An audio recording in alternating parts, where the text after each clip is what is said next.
Nick Fuentes, who has Upstairs. fantasized about the assassination of Charlie Kirk on numerous occasions, is now taking up the mantle. Okay? Hasan Piker should be banned on Twitch and then deported back to Turkey. And before people on our site cry about hypocrisy, remember that you can't say the word simp or R word on the platform, but you can openly incite murder against conservatives. Enough is enough. Now, here's another thing. Yeah, this is the other thing that I saw. Here it is. I quote retweeted Elon Musk who said, paging Jeff Bezos. Okay. Since Hasan wants to claim that in the clip, which he told hundreds of thousands of Twitch followers to go murder people, was out of context, which I didn't do that. I just wanted to remind everyone that Hasan called for the assassination of Tom Cotton to his roughly 1 million followers. Now, even in this footage, even in this image that they're posting, you can see what is taking place. Okay. Here it is. Tom Cotton, I encourage people who get stuck behind the pro-Hamas mobs blocking traffic, take matters in your own hands to get them out of the way. Okay. That's a sitting senator from Arkansas straight up saying that you should do violence to protesters that are peacefully exercising their First Amendment rights. Okay. And I guess Pixie also said the same thing. This post is funny because it perfectly illustrates the asymmetry of violent rhetoric from the left and right. A Republican senator is insinuating that people should kill protests, but are demanding accountability from the content creator who is responding instead. And that's precisely what I said too. Elon Musk obviously retweeted this other Holocaust-denying, lolly-loving pedophile account. He's been doing that quite a bit these past couple of days. Okay, he said, paging at Jeff Bezos, why won't you listen to this pedophile Nazi and ban Hasan Piker? And then I quote retweeted it and I said, you're such a weirdo, man. And said the asymmetry of acceptable violence also exists in speech. Interesting that a direct call to action to violently take care of pro-Palestine protesters exercising their First Amendment rights by a senator is not seen as violent, as opposed to a meme schematic in the QRTs as a response. But that didn't stop there. Elon Musk, who is obviously a billionaire, who is one of the most powerful people on the planet, who has made it his life's mission now to possibly get me deplatformed or maybe worse, was then highlighted by Nick Fuentes with a you. Okay? Nick Fuentes, who is supposed to be a critic of Israel, remember, Nick Fuentes, who is supposed to be a critic of Israel, who has said a lot more violent shit about Charlie Kirk than I have. I've not said anything violent about Charlie Kirk, as a matter of fact. I've debated Charlie Kirk, and I was slated to debate Charlie Kirk. Nick Fuentes, on the other hand, has spent most of his career actively outflanking Charlie from the right, calling him a demon, calling him a fake Christian, saying that he had actually subscribed to he's given his life to Satan, consistently talking about what must be done to Charlie Kirk, is now actively trying to take on the mantle for Charlie Kirk. Let's take a look at what Nick Fuentes has said about Charlie Kirk. I think a lot of people are starting to find out Charlie Kirk is not the patriot that he says he is. And so I look at what happened last night and I think to myself, this is totally a doable operation. You know, Charlie Kirk in the grand scheme of things is just some retarded idiot. The dog is terrified. I had to go upstairs and reassure him because I'm screaming at my screen, calling Charlie Kirk a bitch and everything. The contrast could not be more clear. Charlie Kirk is a totally unexceptional human being. A moral struggle that's happening on the higher dimension, right? Which is Christ versus the devil. Who does Charlie Kirk serve? You know, is he really a Christian? Is he really Christ-like when he supports foreign wars and Israel and all this? Look at the people he's taking money from. You know, so the guy's a fake Christian. The guy's not a patriot. He hates our country. He's un-American. Let's focus all our firepower on Charlie Kirk. Why are we doing this? It's because Charlie Kirk is a fake patriot, a fake Christian, and he hates his people. He's anti-white. This is our angle. We talk about Charlie Kirk's dual allegiance to Israel. The almighty Oz, you know, the massive head with the tiny face behind the curtain, Charlie Kirk, lording over the conservative movement. Remember, the goal is to expose the globalism, the fake conservatism of Charlie Kirk. People see that Charlie Kirk is not a real conservative. He is not a real nationalist. He is not a real Christian. And that is simply the truth. We humiliated Charlie Kirk last night. We took Gotham's White Knight We brought him down to our level. We didn't exactly flip him, but we definitely humiliated him. We took one of their best and we made him a laughingstock. Charlie Kirk is not an honest broker, not a conservative. He exists, and Turning Point USA exists to control the conversation. Charlie Kirk was totally unhinged, and I think the guy has Asperger's, so he might have trouble with that. It has to play into this narrative, has to play into the framing that Charlie Kirk and Turning Point are not right-wing. They're not conservative. You know, Charlie Kirk gets asked a tough question, and he reverts back to Israel, God bless Israel, Israel's the best, you know. He malfunctions, he can't do it, because I think he has Asperger's. I believe that. We acknowledge that Charlie Kirk is not conservative. He's destroying the country, and we can all agree that we have to put a stop to that, right? Charlie Kirk is a retard and a coward, so we've got him checked on both fronts. It is worth mentioning that Dan Crenshaw, Charlie Kirk, I imagine these people, their IQs are like, what, 90, 95, something like that. I mean, these are not exceptional people. These are not intellectual heavyweights, right? Obviously, there's a big opportunity to humiliate Charlie Kirk in front of the president's son and demonstrate to the establishment that he is not in control. So that one is going to be a big one. You know, this is stuff that we've been saying for years, that Charlie Kirk is a leftist, that Charlie Kirk is not a conservative. There's a real risk that at an organizational level, we will cause problems for Charlie Kirk. I remember you trying to ignore this asshat for years, and now here we are having to bring his awful ideas into the mainstream. You think I'm bringing his awful ideas to the mainstream? His ideas are already mainstream by Elon Musk, who opened up the unlimited faucet of neo-Nazi sentiment on his platform that he owns. Okay, that's just the reality. And obviously, now everybody knows who the he is. People know what a groiper is now. Okay, the reason why I did not cover Nick Fuentes. The reason why I did not cover Nick Fuentes is because this is the more damning video of Nick Fuentes. But that's what it is. What time is it?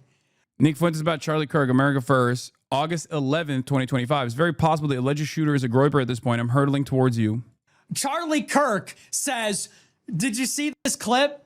He goes, your Generation Z sons have negative views about Israel. You need to tell them this. Time out. You need to tell them time out. He said, if you feel like a loser, if you feel like your country's been destroyed, get a second job. I saw a TikTok of a liberal seeming black lady, okay, young, straight up saying that she's an America First conservative that loves Nick Fuentes and thinks I'm genuinely evil. And it one-shotted me, okay? It one-shotted me because I just don't understand how you can find yourself in the audience of a person who has time and time again said that you are an inferior being. Like that, I don't know. I don't understand how you do that. I don't understand how you find yourself there. Like, I'm not saying you should be a fan of mine, you know, if you don't want to be, you don't have to, but it just does not make sense how easily duped people are. Get a Hillsdale online course. Observe the Shabbos. He literally said this. I am hurtling towards you, full force, going nearly 90 miles per hour, weighing close to 1,500 pounds. I am hurtling towards you like a human missile to blow up this whole thing. And you're telling Generation Z, buy a Hillsdale course? Get a second job, observe the Shabbos, go to Turning Point. You are not ready for this. You are not prepared for this. And I'll say it now like I did in 2017, the day after Charlottesville. A tidal wave of white identity is coming. And once word gets out, they will not be able to stop it. As I said, the day after Charlottesville, 8 years ago, prophetic. By the way, Nick Fuentes is a neo-Nazi, right? He denies the Holocaust. He thinks Jews are responsible for all of society's problems, all this stuff, right? Nick Fuentes also happens to be a neo-Nazi that is anti-Israel. He's been anti-Israel from the jump.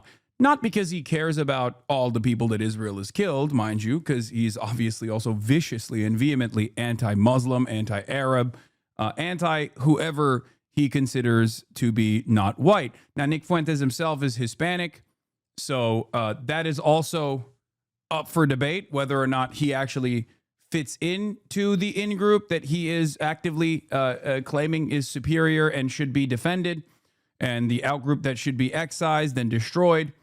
But because of this reason, because he was a very visible person who was anti-Israel for many, many years, he has been able to present himself as an earnest actor here, an honest actor, like a honestly anti-Israel actor, okay? Part of the reason why I was always troubled by a bunch of cynical right-wing grifters who claim to be anti-Israel specifically to garner the attention of mass audiences that they realize are looking for that kind of commentary, and part of the reason why even people like Nick Fuentes, who are honestly anti-Israel, or at least they were, but for anti-Semitic reasons, the reason why I thought that this was a dangerous prospect for a very long time was because it was going to give them amazing momentum, and it did. And now he's in a position to cash that in, okay? He can turn around and say, I've been debanked, I've been prosecuted, I've been pursued because I was right on Israel over and over again without actually revealing what his true opinion is, okay? And unfortunately, even before this Charlie Kirk assassination, I noticed that he was gaining a ton of prominence, okay? He was gaining a ton of prominence even amongst liberals. Charlie Kirk has always been wishy-washy with Trump support. He's gone back and forth. I mean, he was a participant in January 6th. There's suspicion that he might even be a cooperator with law enforcement. But if you're wondering personally, like, oh, well, he's turning on Trump because Trump is too pro-Israel or whatever, that's not new. He has done that for a while. One of the big fears that I had was that Americans are more comfortable with anti-Semitic narratives when it comes to anti-Israel than actual materialist analysis as to why Israel plays this role. And that is happening in real time. And now he is positioned to seize control of seize control of the throne, basically, to become the forward-facing Gen Z guy for Republicans. He is a shrewd operative, very cynical, and also has the capacity to be funny at times, which is very dangerous. Charlie Kirk did not have that capacity. Nick Fuentes, despite presenting an even greater threat, being a straight-up, out-and-about Holocaust-denying fascist, actually can be funny at times, which is how he is able to win favors with a broader audience. He's a cynical room reader. He knows how to position. He knows how to position his perspective in a way that comes across as appealing to liberals as well. He is a person that has been able to withstand the full faucet of deplatforming.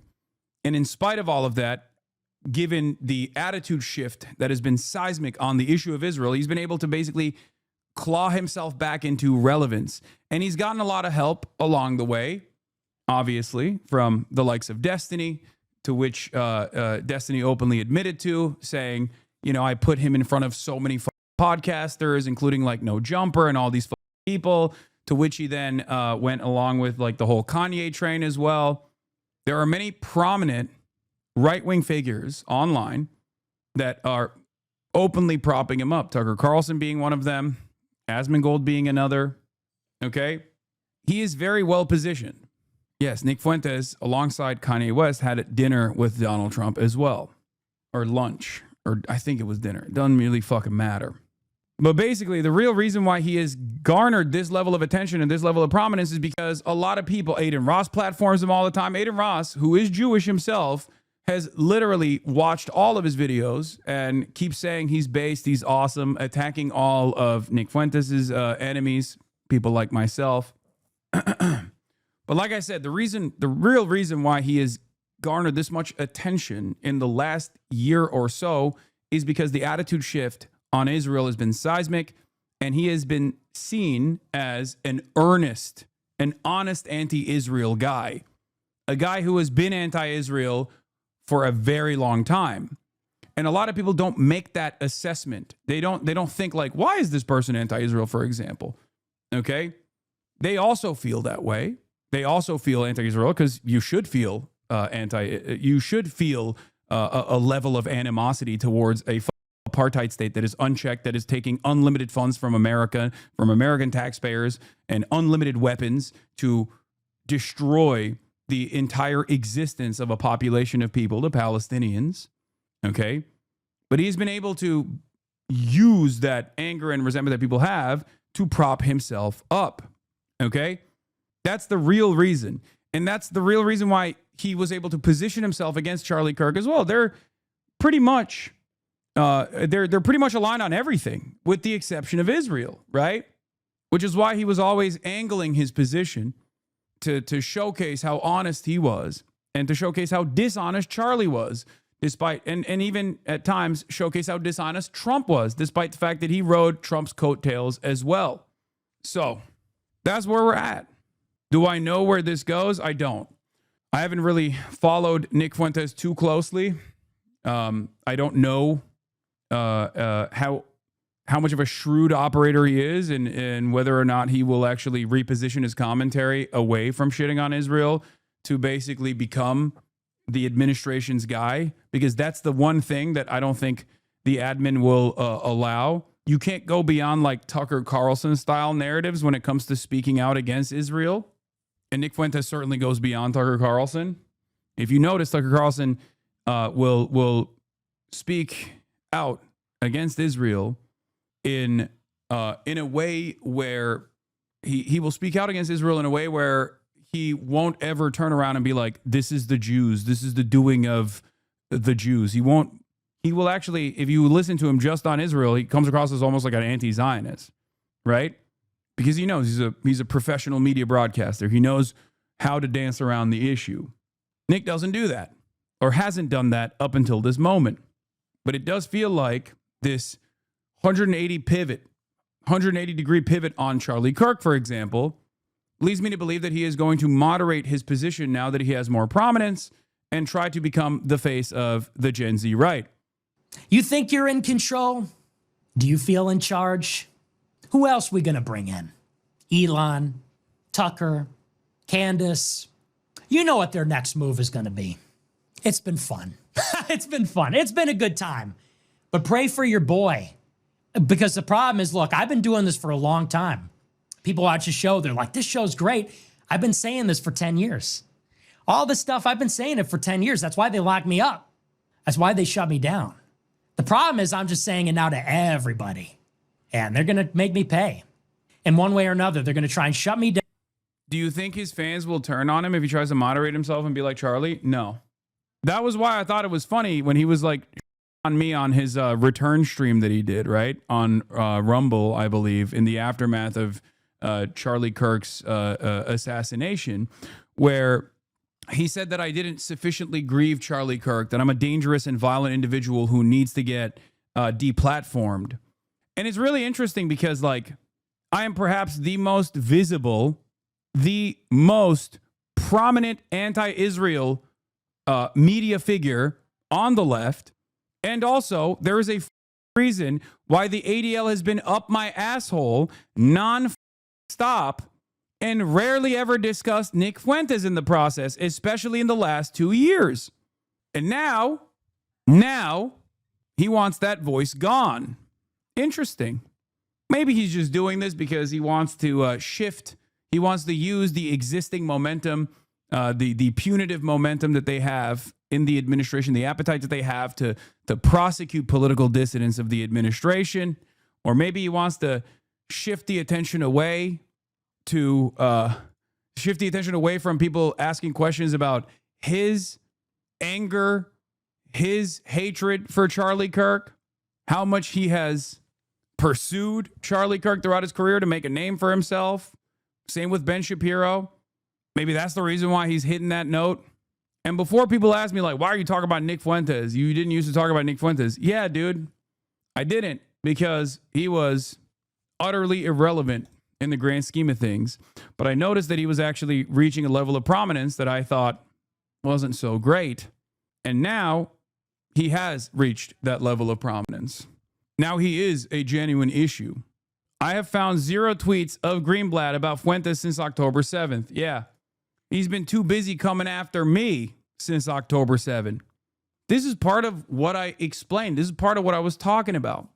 I said these dumbass liberal institutions that present themselves as civil rights organizations that spend every waking moment trying to go after people who are anti-Zionist but not anti-Semitic are doing a disservice. This is the environment you created. I hope you enjoy it. There were 2 routes in the United States of America where people would exhibit anti-Israel behavior. Either they would be anti-Zionists who are not anti-Jewish, or they would become anti-Semitic anti-Zionists. And if all of the right was constantly shitting on the left and the liberal institutions of prominence were also shitting on anti-Zionists who were not anti-Semitic, the voices that would be elevated in that process in mainstream discourse would be the anti-Semitic, anti-Israel people. And now you're there. You did this. When you Google Nick's name, the second result is the ADL hit piece. What are you even saying? First of all, Nick Fuentes is anti-Semitic. Make no mistake. I mean, the ADL, they are Nazis as well. Okay, but so is Nick Fuentes.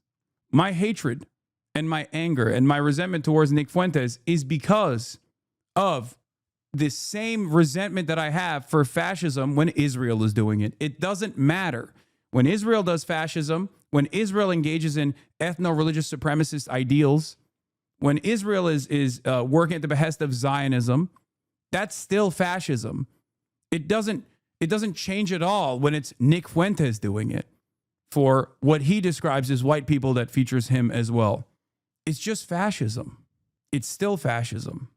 That's why I've always said, it's kind of funny when like a lot of these neo-Nazis talk about how much they hate Jews and how much they hate Israel. It almost feels like they're jealous. Like, how does Israel get to do Jewish exceptionalism, Jewish supremacist values? How would they get to masquerade as though they are, as though they can have a apartheid state for themselves? Something that another idiotic fascist presented to Jonathan Greenblatt when they had a conversation. These guys are just jealous that Israel gets to have a genocidal apartheid state that masquerades as one working at the behest of Jews, right? A genocidal apartheid state for with ethno-religious supremacist values. Why can't they have that for Christians in America, for white Christians in America? That's the whole point for them. Okay, they're just mad. That's it. It comes from a place of envy. I'm morally consistent on this issue. The point I was making was not that Jonathan Greenblatt has never talked about Nick Fuentes. Of course he has. Of course he has. The point I was making is, since October 7, 2023, Jonathan Greenblatt has only talked about one prominent critic of Israel, and that wasn't Nick Fuentes. When he goes on national television, whenever there is another incident that took place that he's framing as yet another act of anti-Semitic violence, he brings my name up. He says Hasan Piker at Twitch is the one who is responsible for this. Do you understand? It's up, man. Anyway, but now he's shaking hands with those guys. Like Elon Musk, shaking hands with Elon Musk to demand deplatforming. Richest man in the world is trying to cancel you. How's that feeling? It's just whatever. It's another Monday. It is what it is. Let's hollow. continue. Such a hollow, empty, sad person. Hasan Piker saw Charlie Kirk, someone that he knew, get shot in the neck and his neck erupt with blood. We don't need to be graphic about the details, but everybody should look at that long and hard and let it sit with you. When Hasan saw that, his first reaction was to make a glib remark about gun control. Yeah, he didn't think that my shock and distaste for what I saw was sufficient. And he was mad that I turned around and said, the only way that this violence could have potentially been prevented, not a 100% guarantee ever, is if there were if there were people in positions of power that took the initiative and took active steps to prevent gun violence from taking place in this country. Interesting that was not, that was completely unacceptable. You're not supposed to talk about that. Seriously? That's a 31-year-old man. That's a young man with a wife and kids. He got shot in cold blood, publicly executed in front of thousands of college students. Never forget the trauma of his children, of his family. What about the people that witnessed this? What about everybody that will be affected by the knock-on violence that results from this? And you hollow, sick person, your response is to make some glib remark about gun control? You. And here's... Again, a Holocaust-denying neo-Nazi who actively stalked and got his audience of groypers to stalk Charlie Kirk wherever he went, a person who is likened miscegenation, race mixing, to bestiality, having sex with animals. That's who we're talking about. That is Nick Fuentes, okay?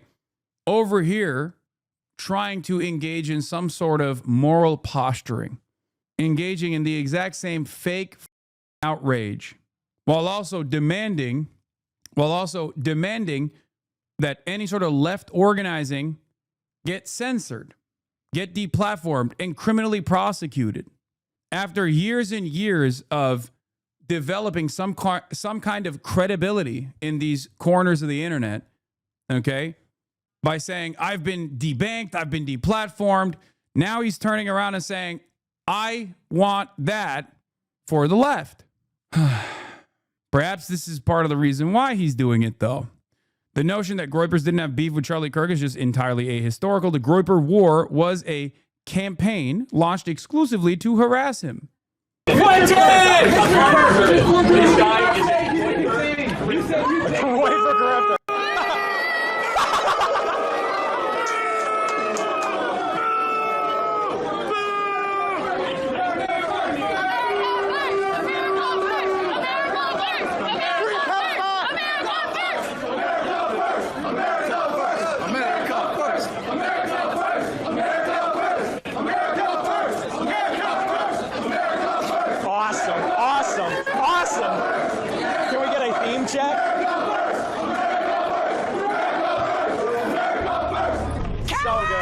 Coward, yeah, get out of here. Chanted right out.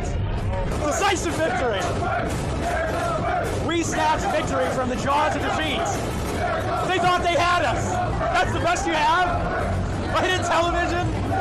A clip from November 2015? You think you can beat me? You can't beat the Groypers. We're not going anywhere, Charlie. So good, so good. What a keynote moment. Get out of here, coward! Coward! Coward! This doesn't end. We'll see you on December 19th in Florida, bitch! Get the fuck on with this! Grass! Grass! Oh, perfect. All you have is like Absolutely perfect. What a perfect end. What a perfect end. Oh, but I know I'm gonna change that tune when I'm back on top in June. What a victory. What a tremendous victory. This was the high note we needed to go out on. Perfect. Couldn't have gone better if we scripted it. 4 weeks. 4 weeks of uninterrupted victory, humiliation after humiliation, Charlie Kirk defeated. Last night, the big opportunity, we blow it, come back in the afternoon. He tried to run for hours, the rain, the tech issues, and yet we prevailed, chased him out. I'm so proud of every one of you. I love every one of you. I love the people that make up this movement. You guys are great, high energy, funny, smart. Look at these questions. Nobody else could do anything like this. It's a team. We're a team. It's not about me. It's a team. It's about America first. It's about the memes. It's about being funny, right? So good job to everybody. Thanks for everything. Congratulations. We killed it. We won this Groyper War, and we only have the cherry to put on top in the next month. So thanks everybody for watching. Thanks for the lemons. And You thought leftist infighting was bad? Wait for fascist infighting? No, I'm completely aware of this. Okay, part of the reason why I never touched it is because let him fight. In many circumstances, if I involve myself in these affairs, I become the primary target because they stop fighting amongst themselves and then they come after me instead. Now that a fight is over for Nick, because he's like cynically trying to take advantage of the situation to place himself on the throne after years and years and years of pursuing Charlie Kirk, okay? And also Ben Shapiro as well. Here's another one. Nick Fuentes, a Nazi Frankenstein monster created by the conservative alt-right, is now turning on his masters and vowing to destroy the GOP while harassing Charlie Kirk and Ben Shapiro. As Malcolm X would say, the chickens are coming home to roost, right? That's from December 14th, 2020. It's great to see you. Why did you give a 45-minute speech about me at Stanford, and you won't even look at my Hey, he's with his kids. Come on, I'm right here. Hey, let him cross, man. Let him cross. I know you're with your family, but I can't get you anywhere else. A 45-minute speech? Wow. Well, that's our free speech warrior, everybody. Champion of the battle of ideas. What's my ideas, man? Hey, come on. It's his family, man. It's his family. It's his family. Hey, no. You guys don't watch it, dog. Watch it.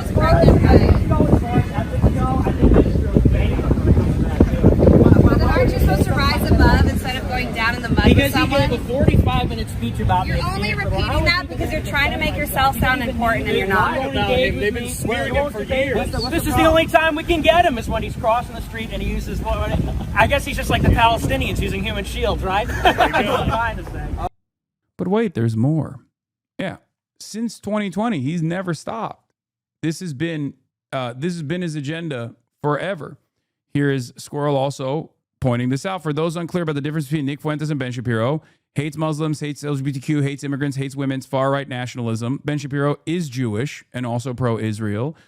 The alt-right, and Nick Fuentes specifically, hates Jews and also hates Israel. There are some in the alt-right that hate Jews but love Israel as well, for the record. Okay? The far-right contains multitudes. There are also plenty of people who are pro-Israel but also deeply anti-Semitic.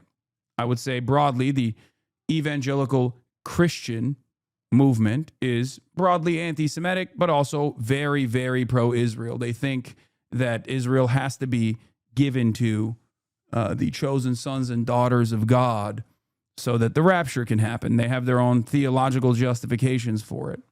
Okay? And of course, Ben Shapiro, as I've routinely presented, is fine with anti-Semitic people as long as they're pro-Israel. Ann Coulter tweets regarding Jews, awful, nonsensical. Ann Coulter is also super pro-Israel and always has been. So no, I won't lose sleep. The Jewish people have always been plagued with bad Jews who undermine it from within America. Those bad Jews largely vote Democrat.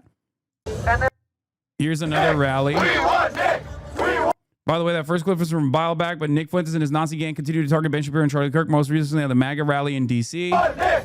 We want Nick! We want Nick! The funniest part about this, of course, is that the Republicans don't give a shit about any of this. They're not going to care. They're not going to, because they don't actually give a shit about Charlie Kirk either. They care about how they can use Charlie Kirk's assassination to their advantage to undermine political organizing in this country, political dissidents, maybe even prosecute and arrest them. Okay? That's it.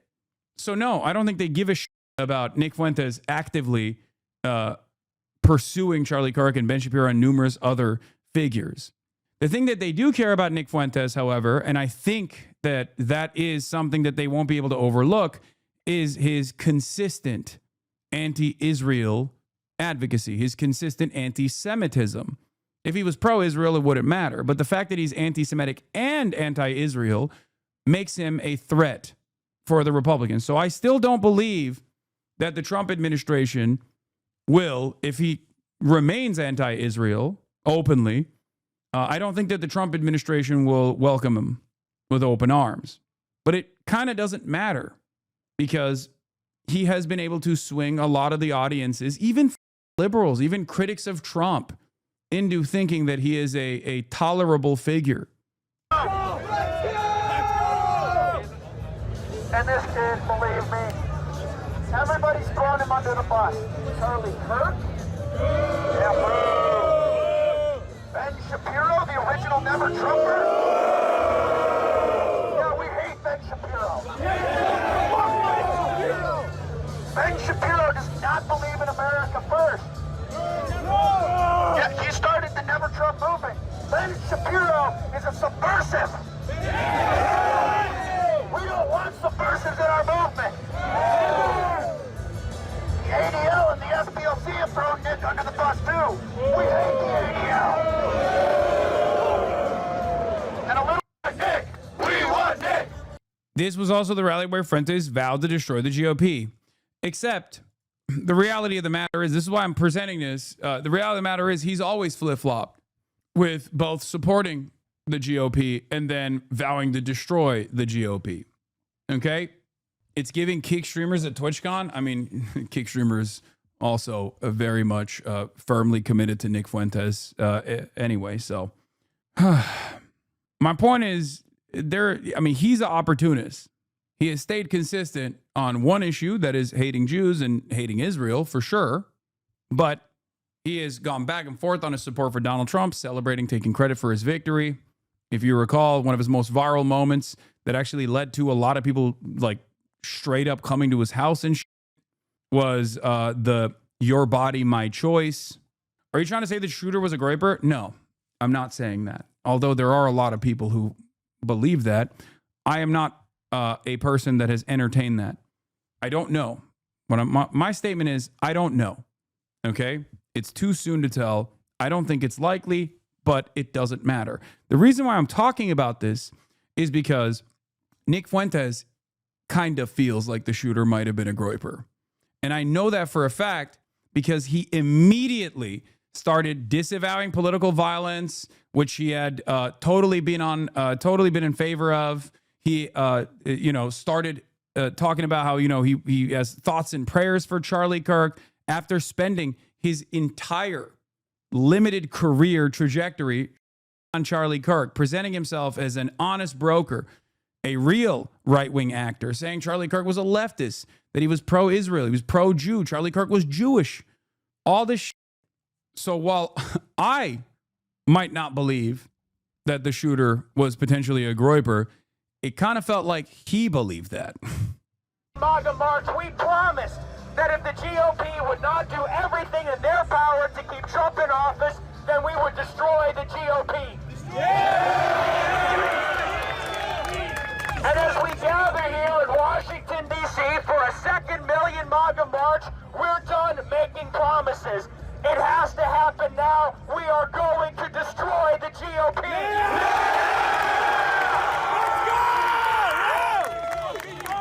Let's go! Destroy the GOP! Destroy the GOP! Destroy the GOP! Destroy the GOP! Destroy the GOP! Destroy the GOP! Destroy the GOP! Destroy the GOP!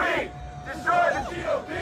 The GOP wants us to hold the line and vote for rhinos like David Perdue and Kelly Loeffler in the Georgia Senate.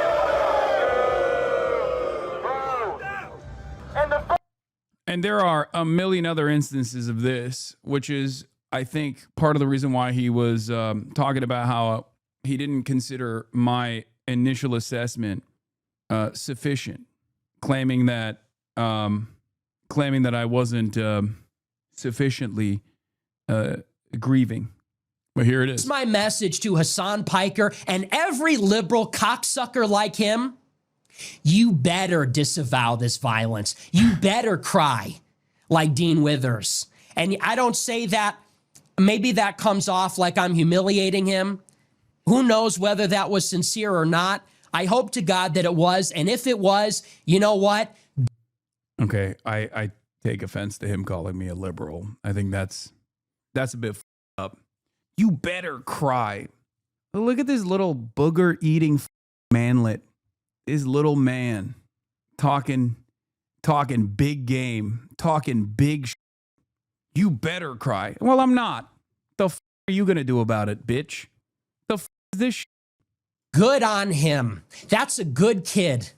And he said some nasty things about me. That's a kid with a conscience. He said, I don't think we should kill people for disagreeing. Is that divisive now? He had to apologize for weeping that someone he knew was murdered. That kid has a conscience. I have some faith in that generation. Here's my message to Hasan and all these smug, glib liberals like that. If you cannot, if you will not disavow this violence, we will have no choice but to consider you as no different than the killers. That's complicity. No generation will claim Nick. There's plenty of evidence of Nick supporting political violence. Yes, he's a neo-Nazi, of course. Once again, I'm more so frustrated with the fact that he's falsely presenting me as a liberal. I don't think that's appropriate. But older folks gonna eat that shit up. Yeah, he's just trying to farm the new wave of people who don't know his background at all. But it is funny because he is acting like he's gonna call the principal on me. Like he's like, oh, you better cry real tears, or else I'm gonna tell Daddy. I'm gonna tell Trump to come after you and arrest you. You could be forgiven up until this point for being irresponsible. We all get heated. We all do it. I'm guilty of it too. It makes hypocrites of all of us. We murder each other with our words all the time, with our gossip, our slander. We overreact. We say things we don't mean. We get angry. We harbor grudges and resentment, things that we should not. And that's not to excuse it. But the day that someone gets shot for the disagreement, if you can't bring yourself to show the slightest ounce of humanity to a moderate Republican who got killed for no reason, this is a moment we all recognize could set us down the path towards a civil war, could set us down the path towards unbelievable horror, suffering, bloodshed. If you can't bring yourself, even for the selfish sake of yourself or your own people or your own pathetic side, to show the slightest ounce of humility, of mercy, of magnanimity, benevolence, charity, then you are no better than the killer. The funniest part about it is that you did disavow Kirk's assassination. You just don't feel really sympathetic about the situation, but obviously it was horrible. So I don't know. You didn't cry enough, I guess. No, I did. I did disavow it. And not only did I disavow it, but I also was traumatized by it for obvious reasons. But I don't think that Charlie Kirk is a moderate figure, nor one that was good for the overall collective consciousness or for political discourse in this country. Having said that, however, of course, Nick has to present it in this way because he is trying to shift the attention away from his fans that might have been responsible for doing this. Because here's the thing. I did not like Charlie Kirk. I did not agree with Charlie Kirk. But clearly, at least by Charlie Kirk's own assessment, I was not a violent threat to Charlie Kirk in the way that Nick was. There is a reason why Charlie Kirk refused to debate Nick Fuentes. There's a reason why Charlie Kirk refused to mention Nick Fuentes. There's a reason why he didn't have an issue debating me, on the other hand, both in the beginning of our careers, but also we were slated to debate next week. One must ask the question, why? Perhaps the many years of Nick Fuentes presenting himself as antagonistic towards Charlie Kirk and stalking him with his groypers is the reason why Charlie did not want to actually debate Nick Fuentes. Or maybe he didn't want to debate Nick Fuentes because he was worried that Nick Fuentes would eat away at his market share. It could be a million different reasons. But I see this as a transparent effort to, one, rehabilitate his image, to present himself as a more moderate figure, with the hopes that he will get hugged and kissed by establishment figures in the Republican Party who either don't know any better or are not fearful of his agenda. And last but not least, a desperate attempt to shift the attention away from people asking, what is a groyper? Actually, what does that even mean? Why did they hate Charlie Kirk? Why did they actually pursue Charlie Kirk physically in the real world? That's the reason why he's doing this. It's the same exact reason why I did not intervene in these affairs when I saw people attacking, when I saw his fans attacking Charlie Kirk and vice versa. Because I knew that if I were to present myself in the middle of that conversation they would shift their attention away to a figure that they considered a larger enemy. You understand?